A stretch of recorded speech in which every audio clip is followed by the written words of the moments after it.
श्री सद्गुरु महाराज की जय। आप सभी श्रोतागण विद्यानंद बाबा बेस्ट चैनल पर परमाराध्य सद्गुरु महर्षि में ही परमहंस जी महाराज के प्रवचन को सुन रहे हैं।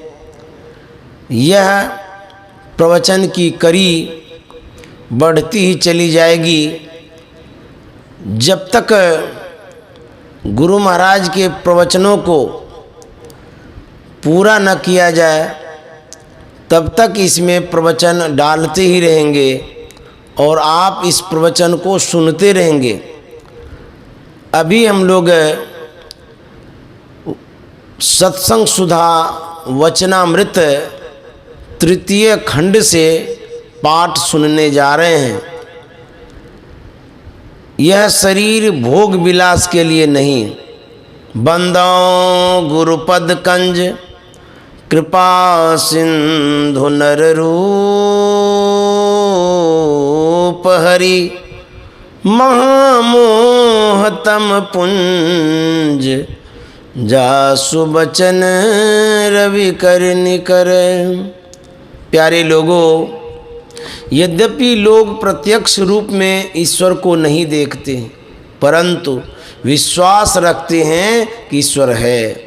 यह अंधी श्रद्धा मात्र नहीं है, विचार संग देता है जो अंधी श्रद्धा नहीं रहने देता। विचार भी एक प्रकार का देखना है।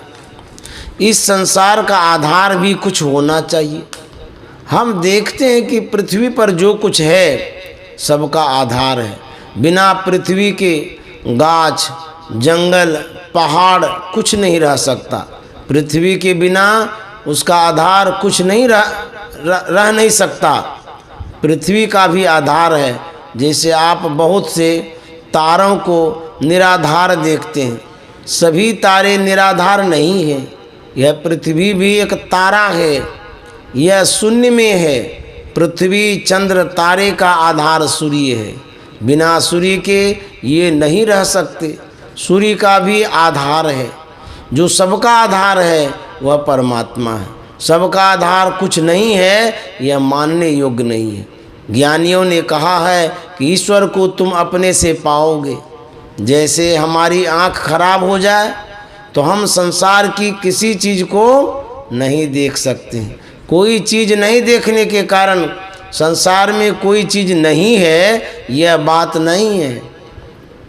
जिनको आँख है वे देखते हैं। जिसके द्वारा हम ईश्वर को पाएंगे वह है चेतनात्मा।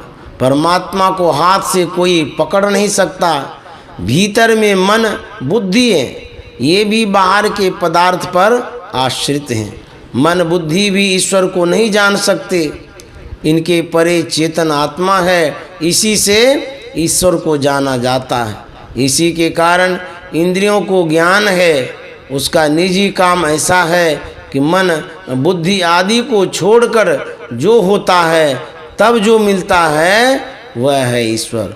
जो इस बात को नहीं जानते वे इसी आँख से देखने, इसी हाथ से पकड़ने की चीज़ को ईश्वर मानते हैं। ऐसा विचार निश्चित कर लेने पर हम जानें कि उसको हम कैसे पावेंगे। हमारा फसाव संसार के पदार्थों में हो गया है। यह फसाव छूटे, अपने तई में रहें, तब ईश्वर को पहचानेंगे। अपने शरीर का ज्ञान सबको है, लेकिन अपने तई का ज्ञान नहीं है। जैसे शरीर को चिन्हते हैं वैसे ही अपने को चिन्ह यह आवश्यक है।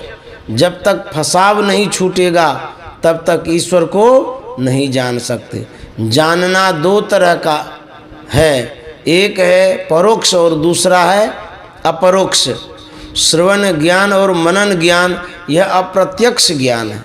इसी को शास्त्रीय भाषा में परोक्ष ज्ञान कहते हैं।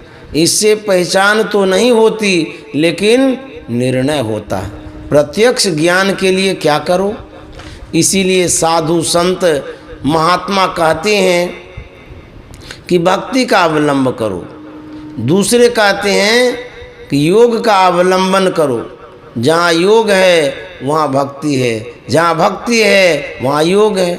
योग कहते हैं मिलाप को, भक्ति कहते हैं सेवा को। बिना सेवा के मिलाप नहीं। किसी की आवश्यकता पूरी करो, यह उसकी सेवा है। किसी को धन की आवश्यकता है, उसको धन दे दो तो उसकी सेवा होगी। किसी का शरीर रुग्ण हो गया तो उसकी दारू दवा करते हो, यह उसकी सेवा है। ईश्वर को कोई आवश्यकता नहीं, उसकी क्या सेवा करोगे।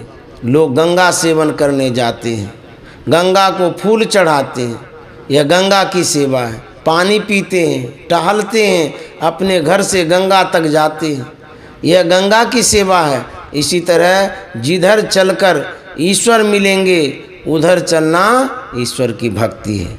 गंगा जी का जल पीते हैं, वायु पीते हैं, इससे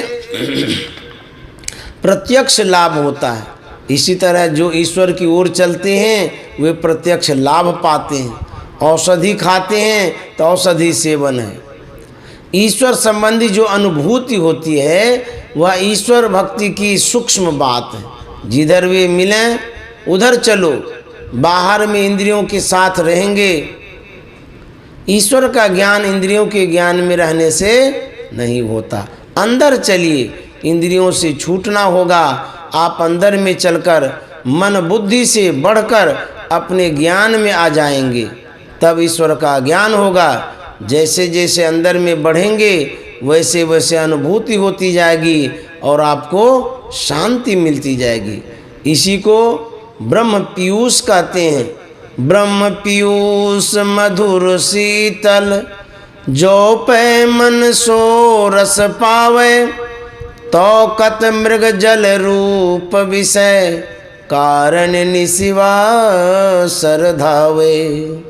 ब्रह्म पीयूष बाहर की वस्तु नहीं, अंदर की है। जो कोई अपने को बहिर्मुख से अंतर्मुख कर पाता है उसी को ब्रह्म पीयूष मिलता है। यह अंतर्मुख चलना ईश्वर की भक्ति है।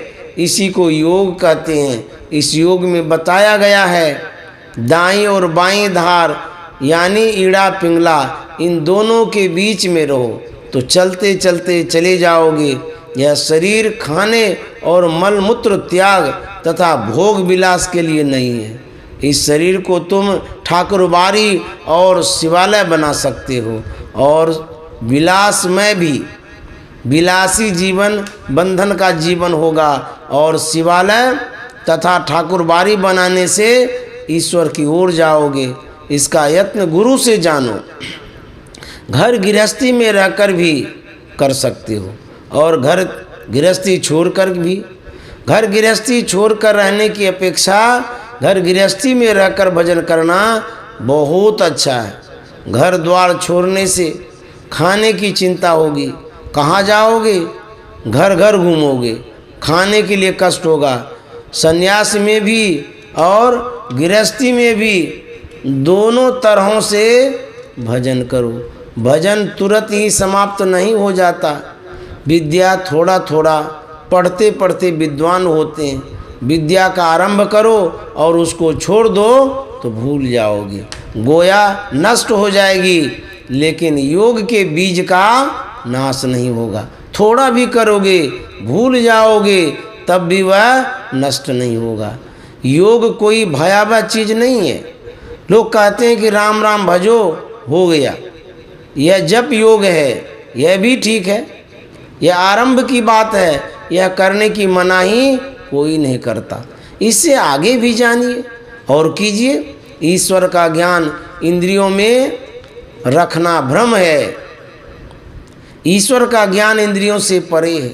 ईश्वर स्वरूप का निर्णय होने पर ही ईश्वर के परोक्ष ज्ञान का आरंभ हो जाता है।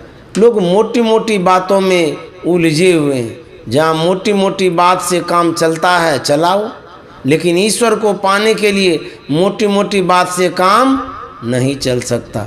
इसके लिए मन का संकल्प विकल्प छुटाना होगा। संकल्प विकल्प छूटा हुआ मन पवित्र होता है। संकल्प विकल्प छूटे हुए मन में राग द्वेष होता है। संकल्प विकल्प छूटे हुए मन में राग द्वेष नहीं होता। संकल्प विकल्प वाला मन राग द्वेष उत्पन्न करता है। लोग ईश्वर स्वरूप को जाने, मार्ग को जाने, अवलंब को जाने और साधना करके दर्शन करें। इससे अंत साधना में प्रेरण मिलेगा। जैसे खेत को जोतकर फसल बोते हैं और जब तक फसल न कटे देख रेख करते रहते हैं, इसी तरह शरीर रूपी खेत में सत्संग रूपी फसल लगाते रहें। ऐसा करना चाहिए, सत्संग नहीं छोड़ना चाहिए। सत्संग ध्यान करते रहो, कभी न कभी अपरोक्ष ज्ञान भी होगा। श्री सद्गुरु महाराज की जय।